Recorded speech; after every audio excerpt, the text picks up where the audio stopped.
Hi hello everyone, আবারও চলে এলাম ছোট্ট একটা লং ভিডিও নিয়ে। দেখো, আমি আমার ছেলে সাজুগুজু করে রেডি হয়ে নিয়েছি। আর দেখো তো আমাদের কেমন লাগছে। তোমরা কিন্তু নিশ্চয়ই জানাবে আমাদের দুজনকে কেমন লাগছে।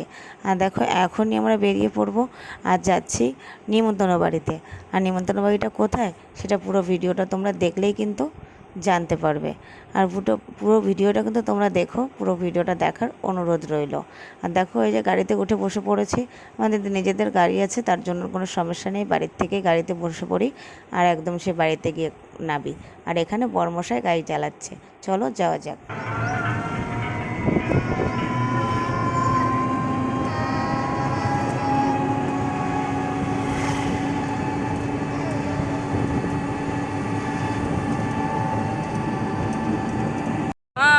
কি সুন্দর! আর দেবায়ন বাবা বলছে ওয়াও, ভালো লাগছে দেখতে।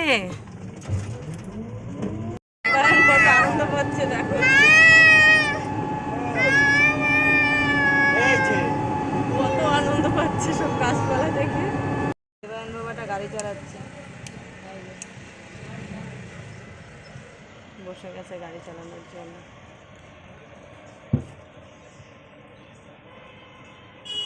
আমরা যেতে যেতে পথে বৃষ্টি শুরু হয়ে গেল। এই যে কেমন বৃষ্টি পড়ছে, তো সাদা হয়ে বৃষ্টি হচ্ছে।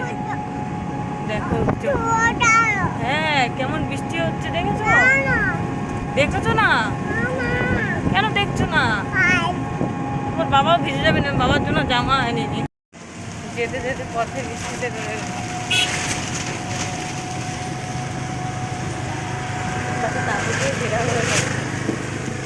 গরম লাগবে, এই গাছটা নেই, এই গাছটা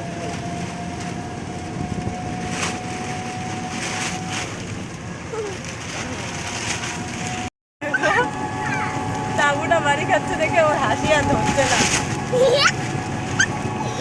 কত খুশি। ওই দুষ্টামি করছে আর হাসছে। এই ছেলেরা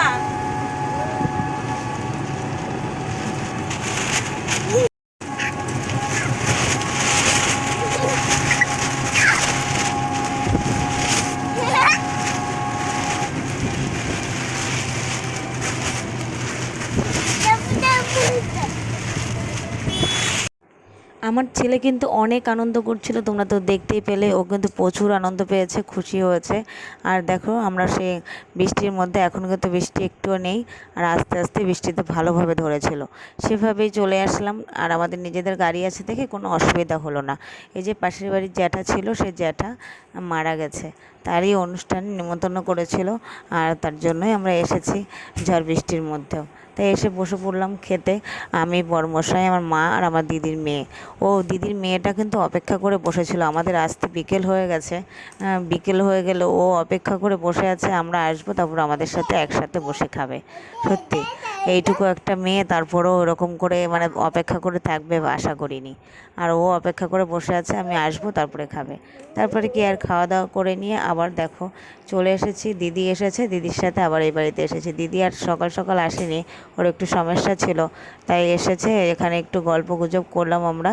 আর গল্প গুজব করে তাড়াতাড়ি আবারও বাড়ির দিকে যখন যেতে হবে তখন তাড়াতাড়ি বেরিয়ে পড়লাম। আর দিদি, আমি, আমার ছেলে আর দিদির মেয়ে, আমরা এই পাঁচজনা মিলে বেরিয়ে পড়লাম আবার বাড়ির থেকে, বাবার বাড়ির থেকে এখন শ্বশুরবাড়ি যাওয়ার উদ্দেশ্যে। আর এইখানে দেখো কীরকম একটা ব্যাপার, দিদি চলে যাচ্ছে ওই টোটোতে করে ওই দিকে, আর আমি চলে যাচ্ছি এই দিকে। দুই বোন দুই দিকে চলে যাচ্ছি। আর আস্তে আস্তে দেখো রাস্তায় আমার ছেলেও ঘুমিয়ে পড়েছে। আর ও ঘুমিয়ে পড়লে না সত্যি অনেক কষ্ট হয়, এমনিও শাড়ি পরে থাকলে অনেকটাই কষ্ট ভোগ করতে হয়। তারপরে ও ঘুমিয়ে পড়লে কোলে করে রাখতে গেলে না কোমরটা ফেটে যায়। তো সেই অবস্থায় কি আর করা যাবে, ওইভাবে ফেটে গেলে কষ্ট তো আর কাউকে দেখানো আলাদা করে যাচ্ছে না। তাই ওইভাবেই বসে আছি, কষ্ট করেও নিয়ে চলে আসলাম বাড়িতে। আর দেখো, এই যে বাড়িতে চলে এসে আমাকে দেখেই বুঝতে পারছো আমি কতটা ক্লান্ত। আর তোমাদের আমার ভিডিওটা ভালো লাগলে লাইক কমেন্ট নিশ্চয়ই করে দিও।